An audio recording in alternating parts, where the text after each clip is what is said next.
now, Father Francis Stevenson.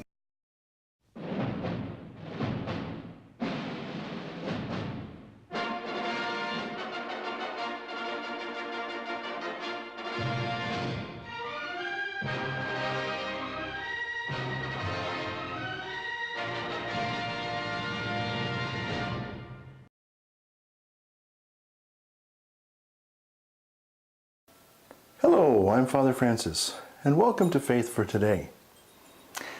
Well, today's Gospel today is the 27th Sunday in Ordinary Time, and we also celebrate this year, on October 4th, the Feast of St. Francis of Assisi.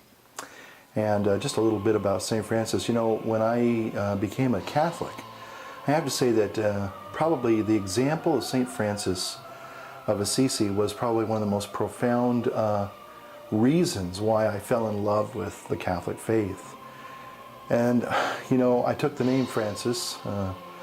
My first name is Ronald, but when I became a Catholic and when I entered seminary, I took the name Francis. So I've always been Father Francis. So, but why Francis? You know, some people really love him, and most people love St. Francis. I have to say that I don't think of anybody except Pat Buchanan who doesn't like St. Francis of Assisi. He likes St. Francis Xavier because he was a soldier, but that wimpy St. Francis of Assisi, forget him. But why is it that what is it about St. Francis of Assisi that, you know, just, I think, captivates so many people over the centuries? And I think it has to do with the very simple fact, you know, are you sitting down? You know, the secret to St. Francis is simply this. He was a perfect imitation of Jesus Christ.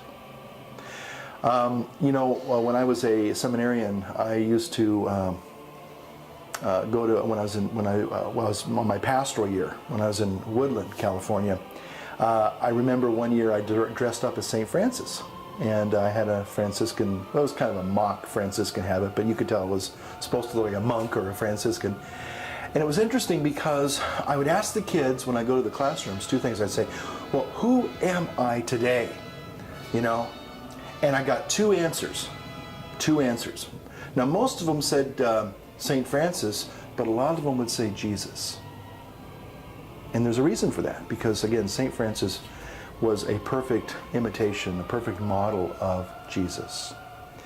And so, you know, we look at all the different facets of St. Francis's life. And, you know, he loved good things in life.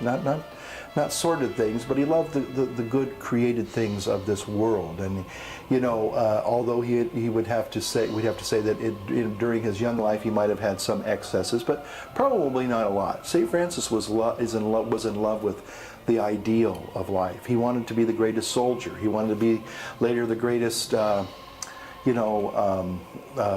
friar that he could be. And it's really interesting. I wish I had more time to spend on the life of St. Francis, but maybe some other day I'll have an opportunity to do that. But we read something in our Gospels today I think kind of again reflect back to St. Francis. And that is when he talks about, when the readings talk about the wonderful love between husband and wife. And the thing that destroys that wonderful love is divorce, and how Jesus, you can really sense that Jesus was, when they were testing him, this was one of those times where it really seems that he was really being tried. And he was grieved because their hearts were just so stone cold and then stubborn. And they wanted what they wanted, and they didn't want to hear about, you know, this other stuff about from the very beginning God never intended there to be divorce. There was always supposed to be just the two coming together as one. And they just didn't want anything to do with that. They wanted to be able to say, well, look, you know, this wife that I had, she can't cook, she can't even boil water without burning it, you know, and so, you know, I want to get another one.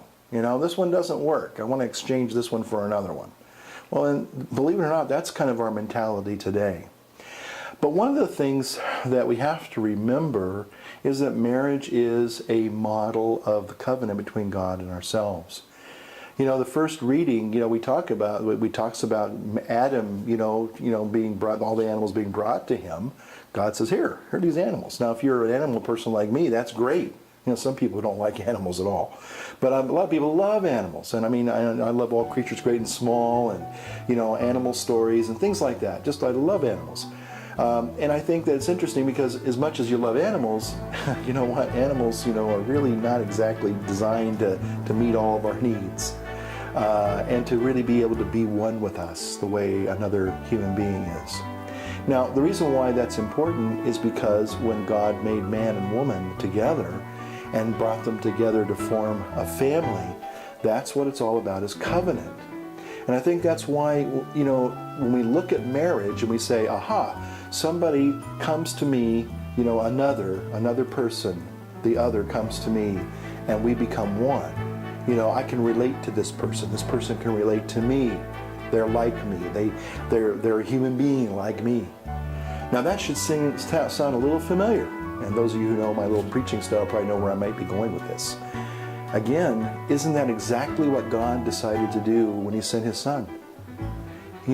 It's one thing to know about God, to maybe kind of have an experience of God, kind of like, wow, there's some great phenomenon and you don't quite know what it is, but I know it's greater and more powerful than me, so hey, I'm gonna, okay. But then Jesus shows up and He has a human face like you and me. He is like you and me in all things but sin. And now we can relate to God in a one-to-one relationship. Isn't that fantastic?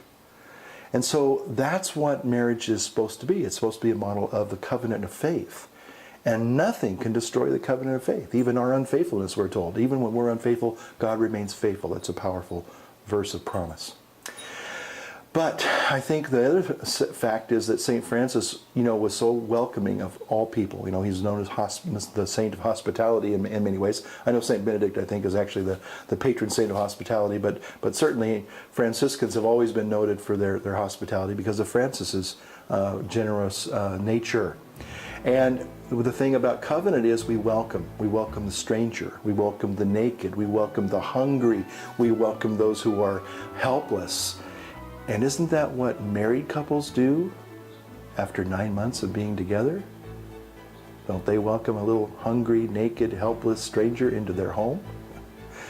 The two truly do become one flesh. So one, in fact, as Scott Hahn used to say, you have to give it a name. Give him or her a name.